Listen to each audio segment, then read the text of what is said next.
Assalamualaikum warahmatullahi wabarakatuh. Perkenalkan, nama saya Melia Rahmayani dengan NIM 2011-3004 dari Prodi Akuntansi. Di sini saya akan menjelaskan tentang kerangka dasar penyusunan dan penyajian laporan keuangan syariah. Adapun yang pertama yang akan saya bahas itu perkembangan kerangka dasar penyusunan dan penyajian laporan keuangan syariah atau Ikatan Akuntan Indonesia. Kerangka dasar merupakan rumusan konsep yang mendasari penyusunan dan penyajian laporan keuangan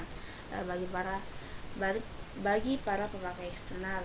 Adanya perbedaan karakteristik antara bisnis yang berlandaskan pada syariah dengan bisnis konvensional menyebabkan IAI mengeluarkan kerangka dasar penyusunan dan penyajian laporan keuangan bank syariah atau KDPP-LKBS pada tahun 2002.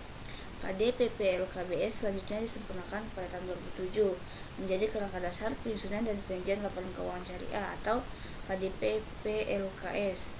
Penyempurnaan KDPP-LKS terhadap KDPP-LKBS dilakukan untuk memperluas cakupannya sehingga tidak hanya untuk transaksi syariah pada bank syariah melainkan juga pada jenis institusi bisnis lain, baik yang berupa entitas syariah maupun entitas konvensional yang bertransaksi dengan skema syariah.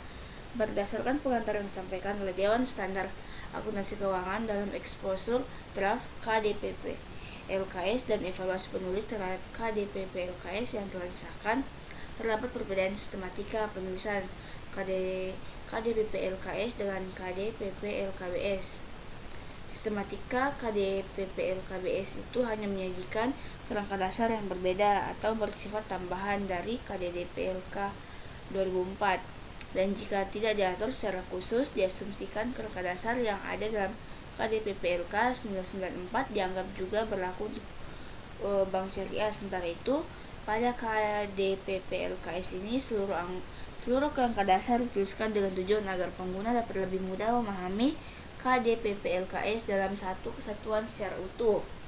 Pada bagian pendahuluan KDPP LKS dilakukan penyempurnaan khususnya mengenai pemakai dan kebutuhan informasi, paradigma transaksi syariah, asas transaksi syariah, dan karakteristik transaksi syariah. Pada bagian tujuan laporan keuangan terdapat tambahan tujuan selain yang diatur dalam KDPP LK, yaitu pemberian informasi dan peningkatan kepatuhan terhadap prinsip-prinsip syariah, dan yang kedua itu pemberian informasi pemenuhan kewajiban fungsi sosial entitas syariah. Pada bagian asumsi dasar itu selain diatur asumsi dasar aktual dan kelangsungan usaha, juga diatur bahwa penentuan bagi hasil harus didasarkan pada dasar kas pendapatan atau hasil yang dimaksud ditentukan dari laba bruto. Sementara itu bagian unsur laporan keuangan mengatur antara lain itu yang pertama ada komponen laporan keuangan entitas syariah yang meliputi komponen laporan keuangan yang mencerminkan antara lain kegiatan komersial, kegiatan sosial, serta kegiatan dan tanggung jawab khusus entitas syariah. Yang kedua, unsur neraca entitas syariah yang terdiri atas aset, kewajiban, dana syarikat, temporer, dan ekuitas. Yang ketiga itu unsur kinerja terdiri dari penghasilan, beban, dan pihak wajib ketiga atas bagi hasil. Terus ada bagian pengukuran unsur itu mengatur bahwa dasar pengukuran unsur dalam laporan keuangan syariah dapat digunakan adalah biaya historis, biaya kini, dan nilai realisasi penyelesaian. Yang kedua itu pembahasan kedua ada tujuan dan peranan kerangka dasar penyusunan dan penyajian laporan keuangan syariah. Berdasarkan KDPP LKS paragraf pertama itu bertujuan dijadikan sebagai acuan bagi berbagai pihak, antara lain 1. Penyusun standar akuntansi keuangan syariah dalam pelaksanaan tugasnya membuat standar. Yang kedua, menyusun laporan keuangan untuk menanggulangi masalah akuntansi syariah yang belum diatur dalam standar akuntansi keuangan syariah. Yang ketiga, auditor dalam memberikan pendapat mengenai apakah laporan keuangan disusun sesuai dengan prinsip akuntansi syariah yang berlaku umum. Yang keempat, para pemakai laporan keuangan dalam menafsirkan informasi yang disajikan dalam laporan keuangan yang disusun sesuai dengan standar akuntansi keuangan syariah. Terus adapun aspek yang terkait dengan transaksi syariah dan pemakai laporan keuangan syariah itu terdiri dari empat. Yang pertama ada paradigma transaksi syariah. Transaksi syariah ini berlandaskan pada paradigma bahwa alam semesta diciptakan oleh Tuhan sebagai amanah atau kepercayaan ilahi dan sarana kebahagiaan hidup bagi seluruh umat manusia untuk mencapai kesejahteraan hakiki secara material dan spiritual atau falah. Paradigma dasar ini menekankan bahwa setiap aktivitas umat manusia memiliki akuntabilitas dan nilai ilahiyah yang menempatkan perangkat syariah dan akhlak sebagai parameter baik dan buruk, benar dan salahnya aktivitas usaha. Yang kedua ada asas transaksi syariah, di mana ini berasaskan pada prinsip yang pertama, persaudaraan atau ukhuwah. Prinsip ukhuwah ini berarti bahwa transaksi yang diadakan merupakan bentuk interaksi sosial dan harmonisasi kepentingan para pihak untuk kemanfaatan secara umum dengan semangat saling tolong-menolong.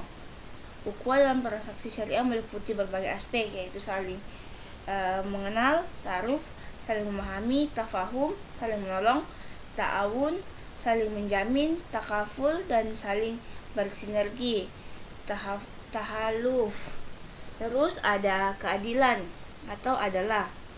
Prinsip adalah ini mengandung arti menempatkan sesuatu pada tempatnya dan memberikan sesuatu pada yang berhak serta memperlakukan sesuatu sesuai posisinya. Implementasi keadilan dalam kegiatan usaha ini berupa aturan prinsip muamalah yang melarang unsur riba, zulm, masyir, gharar, iktikar, najasi, riswah, ta'alluq, dan penggunaan dasar haram dalam barang jasa maupun dalam aktivitas operasi. Adapun itu yang ketiga ada kemaslahatan atau maslahah. Prinsip maslahah itu berarti bahwa transaksi syariah haruslah merupakan segala bentuk kebaikan dan manfaat yang berdimensi duniawi dan ukhrawi, material dan spiritual, serta individual dan kolektif. Terus yang keempat itu ada keseimbangan atau tawazun. Tawazun ini maksudnya transaksi harus memperhatikan keseimbangan aspek material dan spiritual, aspek privat dan publik, sektor keuangan dan real, bisnis dan sosial, serta keseimbangan aspek pemanfaatan dan pelestarian. Terus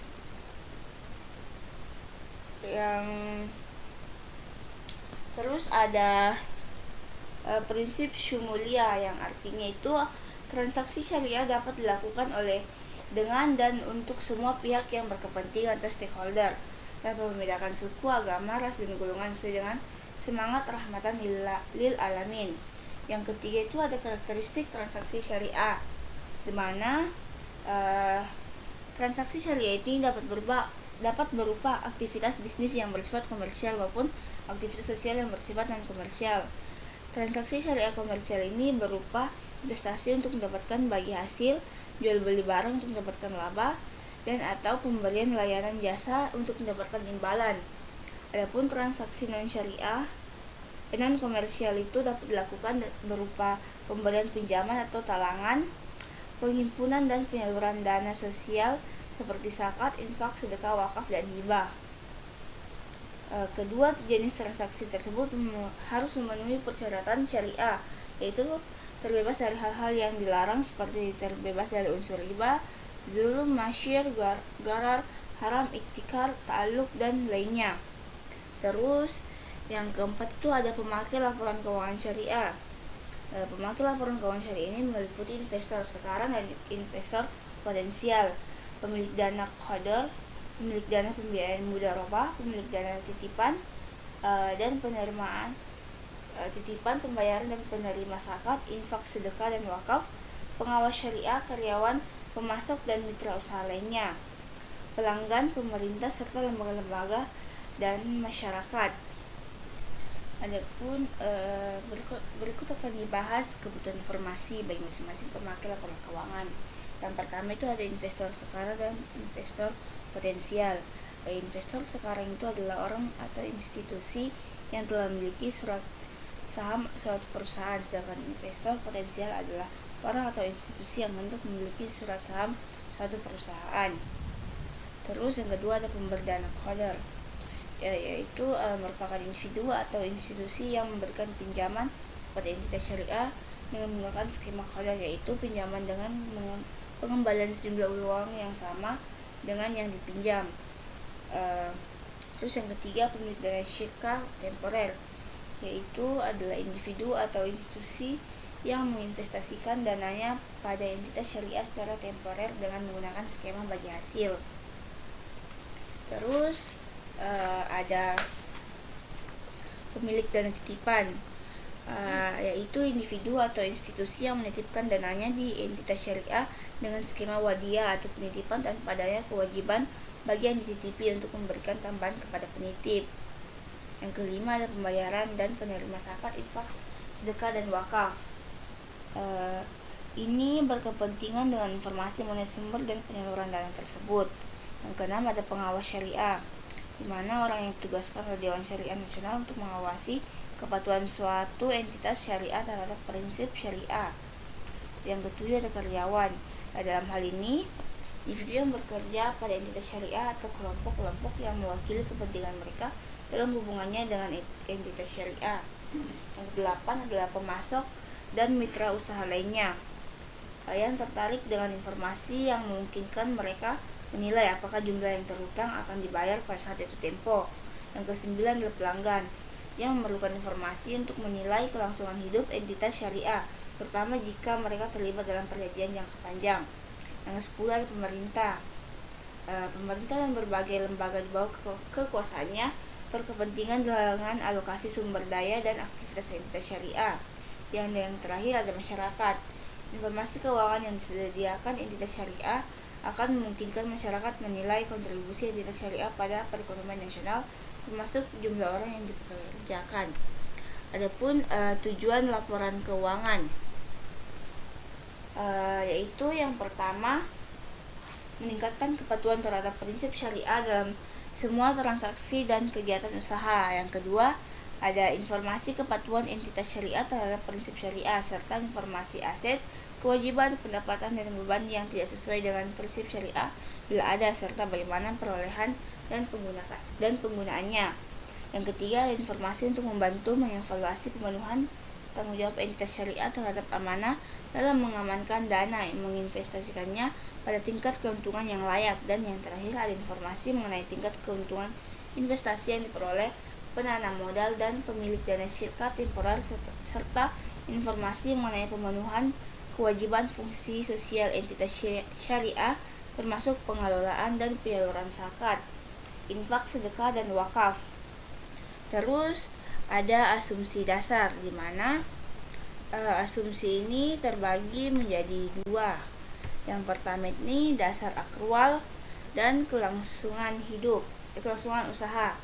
Dasar akrual itu pengaruh transaksi dan peristiwa lain diakui pada saat kejadian dan bukan pada saat kas atau secara kas diterima atau dibayar, serta diungkapkan dalam catatan akuntansi dan dilaporkan dalam laporan keuangan pada periode yang bersangkutan. Terus yang kedua itu adalah kelangsungan usaha, di mana laporan keuangan biasanya disusun atas dasar asumsi kelangsungan usaha entitas syariah dan akan melanjutkan usahanya di masa depan. Oleh karena itu, entitas syariah diasumsikan tidak bermaksud atau berkeinginan melikuidasi atau mengurangi secara material skala usahanya. Terus ada karakteristik kualitatif informasi keuangan syariah, terbagi lagi menjadi 4. Yang pertama itu dapat dipahami. Maksudnya itu pemakai diasumsikan memiliki pengetahuan yang memadai tentang aktivitas ekonomi dan bisnis dengan ketekunan yang wajar. Namun demikian, informasi kompleks yang seharusnya dimasukkan dalam laporan keuangan tidak dapat dikeluarkan hanya atas dasar pertimbangan bahwa informasi tersebut terlalu sulit untuk dipahami oleh pemakai tertentu. Yang kedua ada relevan, di mana ini memiliki kemampuan untuk mengaruhi keputusan ekonomi pemakai dengan membantu mereka mengevaluasi masa lalu, masa kini, atau masa depan dengan menegaskan atau mengoreksi hasil evaluasi mereka di masa lalu. Yang ketiga andal ini, jika bebas dari pengertian yang menyesatkan, kesalahan material, dan disajikan secara jujur dari yang seharusnya disajikan atau yang secara wajar diharapkan dapat disajikan. Yang terakhir itu dapat dibandingkan. Pemakai harus dapat membandingkan laporan keuangan entitas syariah antar periode untuk mengidentifikasi kecenderungan, posisi, dan kinerja keuangan. Pemakai juga harus dapat memperbandingkan laporan keuangan antar entitas syariah untuk mengevaluasi mengevaluasi posisi keuangan, kinerja, serta perubahan posisi keuangan secara relatif. Adapun selanjutnya yaitu unsur-unsur laporan keuangan. Unsur-unsur laporan keuangan ini, yang pertama adalah laporan posisi keuangan, yaitu menggambarkan dampak keuangan dari transaksi dan peristiwa lain yang diklasifikasikan dalam beberapa kelompok besar menurut karakteristik ekonominya. Terus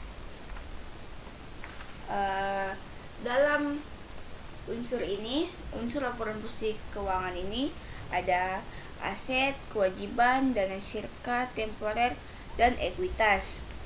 Yang kedua itu adalah laporan laba rugi, di mana laporan ini merupakan ukuran kinerja entitas syariah yang juga merupakan dasar bagi ukuran yang lain seperti imbalan investasi atau penghasilan per saham.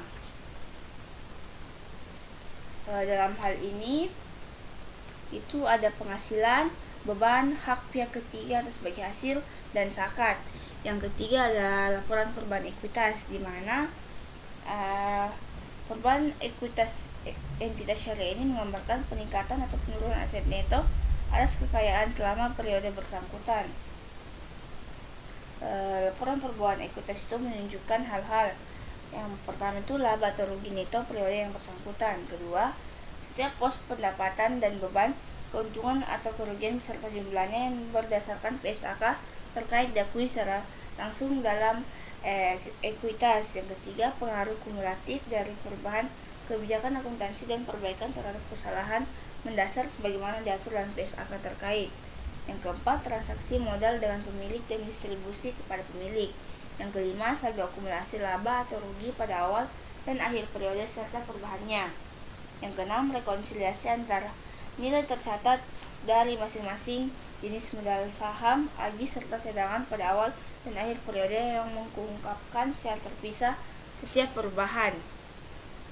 Terus ada laporan arus kas, di mana laporan arus kas ini berdasarkan ketentuan yang telah ditetapkan dalam PSAK terkait, yaitu laporan rekonsiliasi pendapatan dan bagi hasil.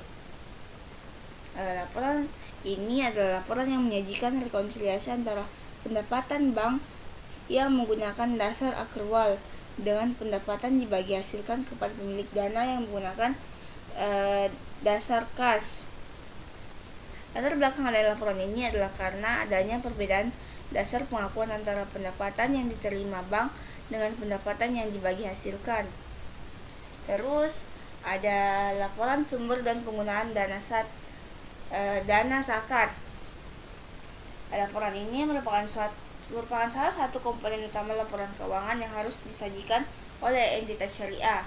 Unsur dalam laporan sumber dan penggunaan dana zakat ini meliputi sumber dana, penggunaan dana selama suatu jangka waktu, serta saldo dan zakat yang menunjukkan dana zakat yang belum disalurkan pada tanggal tertentu.